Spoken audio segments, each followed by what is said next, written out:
Terima kasih pemirsa, Anda masih bergabung bersama kami dalam dialog Prime Time Talk, dan bersama kami sekarang sudah terhubung dengan politisi dari PKS yaitu Al Muzamil Yusuf. Assalamualaikum Pak. Waalaikumsalam warahmatullahi wabarakatuh. Mohon maaf, saya bukan dari PKS, saya adalah dari fraksi Partai Golkar. Ya. Dan nama saya adalah Haji John Kennedy Aziz. Baik, sebagai Pak. klarifikasi. Baik Pak. Saya ingin minta pendapat Bapak terkait dengan yang sekarang sedang menjadi pro dan kontra calon Kapolri yang sudah didukung oleh DPR. Ya. Halo? Bagaimana Pak pendapat Anda Pak? Ya, begini. Pada dasarnya DPR itu adalah meneruskan pekerjaan yang dimintakan oleh Bapak Presiden. Kami sesuai dengan undang-undang, di mana tujuannya Kapolri itu Bapak Komjen dan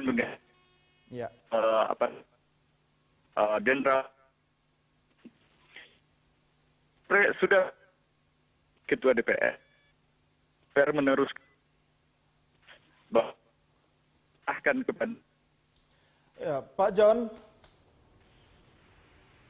Halo Pak John. Ya Pak John, kami mengalami kesulitan untuk mendengarkan suara Anda. Mungkin ini terkait dengan lemahnya sinyal pada telepon seluler Anda, Pak John. Kami mencoba kembali untuk menghubungi Anda melalui telepon. Pemirsa, bersama saya John Kennedy Aziz, anggota dari fraksi Partai Golkar. Pak John, apakah masih bersama kami? Halo Pak John. Halo. Ya, pemirsa, kami masih mencoba menghubungi Bapak John Kennedy Aziz, anggota fraksi Partai Golkar, melalui sambungan telepon yang saat ini mengalami kesulitan. Sambil menunggu hubungan kami berlanjut, kami kembali ke Bung Ilham. Bung Ilham, ini sebenarnya harapan masyarakat kan banyak tercurahkan melalui wakilnya di DPR. Tapi kalau sekarang seperti ini, apakah Anda melihat sebenarnya masyarakat bisa menjadi berbalik untuk tidak percaya pada DPR? Ya, dari survei yang selama ini kita kembangkan, sesungguhnya menunjukkan memang ada masalah dengan kepercayaan publik kepada DPR.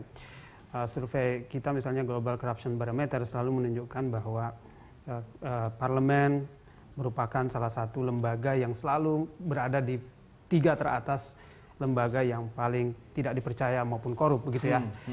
Termasuk juga kepolisian. Karena itu kita merasa bahwa ini momen yang sangat krusial untuk menjadikan kepolisian itu bersih. Dan kalau dengan DPR mungkin susah kita harapkan saat ini.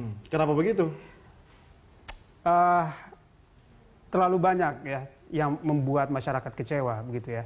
Dengan DPR banyak yang tersangkut persoalan korupsi. Kemudian yang kedua, misalnya beberapa keputusan di DPR dalam bentuk undang-undang begitu memangkas hak-hak politik warga. Itu semua menunjukkan bahwa sesungguhnya DPR sendiri ingin berjarak dari kepentingan warga. Jadi susah bagi kita untuk berharap kepada DPR. Oke. Kita coba kembali bergabung dengan Pak John Kennedy Aziz. Pak John, apakah sudah bergabung bersama kami? Ya. Ya, Pak John, saya juga sebenarnya akan minta pendapat dari Pak Al Muzamil Yusuf dari PKS. Tapi karena Anda sudah memiliki pendapat mewakili dari fraksi Partai Golkar juga, apakah apa yang dilakukan oleh DPR kita terkait dengan tetap mendukung pencalonan Kapolri itu tidak akan mencederai kepercayaan publik terhadap lembaga parlemen kita, Pak? Ya, saya kebetulan seorang hukum, Mas. Ya. Saya mengerti tentang hukum. Banyak sedikitnya saya mengerti tentang hukum. Ya, artinya dalam konteks hukum kita harus menganut azas praduga tidak bersalah. Azas praduga tidak bersalah itu bukan hanya filosofi omong kosong, tetapi adalah suatu filosofi yang harus kita junjung tinggi. Gitu. Bagi saya secara pribadi, seseorang yang baru yang dikatakan tersangka, tetapi belum ada putusan yang mempunyai kekuatan hukum yang tetap, inkrah van gevis, saya tidak bisa mengecap orang itu bersalah. Artinya, gitu, Pak John, tapi jangan dibunuh karakter orang itu. Kita harus bisa mengerti juga tentang orang itu, gitu loh. Artinya, terus yang kedua, artinya hak hukum setiap orang sama ya, Pak ya? Sama, Mas. Kita ini harus bisa mengandai-andai. Andaikan saya seperti dia seperti saya, ya gimana gitu loh kan. Ya. Tapi Pak John, kita nggak tahu Mas, kita nggak tahu apa yang terjadi di KPK. betul. Lantas dalam kita 100% setuju dengan KPK, janganlah juga kita seperti itu gitu. Iya. Tapi Pak John, kalaupun kita berandai-andai dan misalnya Presiden melantik Komisaris Jenderal Polisi Budi Gunawan sebagai Kapolri dan kemudian belakangan seandainya terbukti dari tersangka ditingkatkan statusnya, bagaimana? Ya, artinya kalau misalnya kami menghormati proses yang terjadi di KPK, ya, dan kita juga menghormati apa yang disampaikan Presiden. Ingat loh, Presiden kita itu pilihan rakyat. Ya. Presiden kita itu banyak didukung oleh orang-orang pintar di belakangnya. Presiden dalam meluncurkan suratnya itu kepada DPR bukan juga artinya apa? Bukan juga tidak sekonyong-konyong, tentu dengan penuh dengan pertimbangan-pertimbangan. Ya. Ya, pertimbangan dari Kompolnas, pertimbangan dari Mabes Polri sendiri barangkali. Gitu kan ya. Dan kami hanya melakukan tugas apa yang dibebankan Presiden kepada kami. Ya. Apa yang diminta bebannya itu bukan ada sama kami. Ya. Bebannya itu bukan ada sama DPR. Sebab Tapi Pak apapun John, kan Kapolri adalah pilihan Presiden. Kalaupun akhirnya Presiden tidak jadi melantik, bagaimana? Kalau itu haknya Presiden. Apakah kemudian Presiden melantik atau tidak, itu haknya Presiden. Konteks kami hanya untuk melakukan fit and proper. Dalam konteks pemutusnya adalah bukan DPR. Ya. DPR bersediakah Pak John ketika nanti misalnya Presiden mengajukan nama lain sebagai pengganti Komjen Budi Gunawan? Insya Allah kita akan periksa. Tetap akan itu hak melakukan fit and prerogatif proper test. Presiden. Ya, itu kan haknya Presiden. Ya.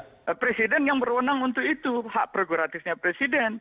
Kebetulan dalam konteks itu sesuai dengan undang-undang, Presiden minta persetujuan kepada DPR. Tetapi kuncinya itu bukan ada di DPR. Sebatas kemampuan kami dan sebatas waktu yang ada sama kami. Ingat loh, 20 hari waktu yang diberikan kepada kami. Ya. Disetujui dan tidak disetujui, itu akan dilantik kok sama Presiden. Betul. Pak John, ini kan dengan tetap mengedepankan asas praduga tidak bersalah, bahwa Budi Gunawan tetap memiliki hak yang sama untuk menjadi calon Kapolri. Tapi daripada memilih orang yang menjadi tersangka, kan masih banyak polisi-polisi jenderal yang bersih, Pak. Ya, saya tidak bisa. Apa harus itu kan Ya. adalah tetapi konteks ini. Ya. Pak John. Kalau dia Ya, Pak John, saya kembali mengalami kesulitan untuk mendengarkan suara Anda dengan jelas. Semoga setelah ini kita bisa kembali terhubung dengan suara yang lebih jernih. Pak John, kami akan mencoba kembali menghubungi melalui telepon. Sambil menunggu itu, saya juga akan minta komentar Anda, Bung Ilham. Ini kan proses politik berlangsung, ada proses hukum juga berlangsung gitu kan. Kira-kira ini terjadi tarik-menarik tidak? Dan akhirnya kalau tarik-menarik, kita akan bertanya-tanya, siapa yang menang? Enggak tarik-menarik juga, kan proses politiknya bisa segera diakhiri begitu ya. Di DPR sudah selesai babaknya, kemudian tinggal di Presiden. Dan Presiden kita harapkan untuk segera mengambil keputusan yang sesuai dengan hati nurani dan juga aspirasi publik, yaitu beliau menjalankan apa yang dijanjikan selama pemilu, bahwa akan memilih Kapolri yang bersih begitu ya, bebas korupsi dan seterusnya dengan cara yang baik, transparan dan seterusnya. Nah, ini yang kita harapkan ditegakkan dan kemudian mengusulkan nama yang lain dan baru kemudian kita berbicara mengenai dua hal, proses politik yang baru dan di pihak yang lain terjadi proses hukum yang dilakukan oleh KPK. Iya, tapi kan masing-masing pihak sudah menjalankan fungsi dan perannya masing-masing. Terkait statement Pak John tadi, apa yang bisa Anda sampaikan? Menurut saya begini, biarlah DPR menjalankan porsinya, begitu ya. Tetapi tentu saja KPK bukan lembaga ecek-ecek. Itu yang harus menjadi perhatian. Jadi kalau dikatakan terjadi karakter assassination, yang mana yang melakukan itu? Atau lembaga mana yang melakukan itu? Saya pikir KPK menjalankan fungsinya begitu ya. Menjalankan fungsinya sebagai lembaga pemberantasan korupsi, dan jangan lupa bahwa KPK merupakan lembaga anti korupsi yang memang sangat sensitif terhadap persoalan politik begitu ya, karena dia memang menangani kasus-kasus yang terkait dengan 1 miliar ke atas dan juga ya pejabat-pejabat publik yang menduduki jabatan tinggi. Ya sudah nature-nya begitu ya. Dan tidak perlu dijelaskan secara lebih jauh. Yang dilakukan oleh KPK adalah melakukan sesuai dengan prosedur yang dia miliki begitu ya. Dengan kepenuhan alat bukti, dia bisa menetapkan seorang menjadi tersangka dan itu yang dilakukan. KPK sudah menjelaskan, jadi saya justru ingin menegaskan kembali bahwa sekarang porsinya Jokowi bisa memulai proses politik yang baru. Kemudian di pihak yang lain kita jangan lupa bahwa KPK adalah lembaga yang paling dihormati dan dipercaya oleh publik, bukan lembaga ecek-ecek di dalam menjalankan tugas. Oke. Artinya sekarang kan bola di tangan presiden ya kan, DPR sudah selesai gitu kan. Pak John sudah kembali bersama kami. Pak John? Ya, kembali bersama kita. Pak John, ini memang bola sekarang kan ada di tangan Presiden Republik Indonesia untuk akhirnya memutuskan memilih iya atau tidak. Tapi terkait dengan upaya penguatan KPK itu sendiri, bukankah DPR bisa mendukung upaya perkuatan KPK dengan, walaupun saya tidak langsung ada hubungannya, ikut memperlakukan pemberantasan korupsi dengan tidak menyetujui orang atau calon yang menjadi tersangka misalnya? Gini, terus terang aja apa yang disampaikan oleh KPK, apa yang ditetapkan oleh pendidikan tersangka. Tetapi saya tidak mau tentang KPK. Tahu KPK untuk kan Pak akan dikatakan sudah sebentar karena saya bukan orang terus saya ikut-ikutan berkomentar. Tetapi dan tepat kami oleh ini Pak. Pak John. Baik. Kami harus mengakhiri diskusi melalui telepon dengan Pak John Kennedy Aziz. Terima kasih sudah bersama kami, dan sebagai kata kunci, Bung Ilham, ini sambil menunggu proses dari istana gitu kan, apa yang bisa Anda sampaikan kepada publik? Ya, publik sudah lama merindukan kepolisian yang mengayomi dan melindungi serta memberikan pelayanan kepada masyarakat secara baik begitu ya. Dan itu harus dimulai dari keteladanan maupun leadership dari pimpinannya, yaitu pimpinan Kapolri.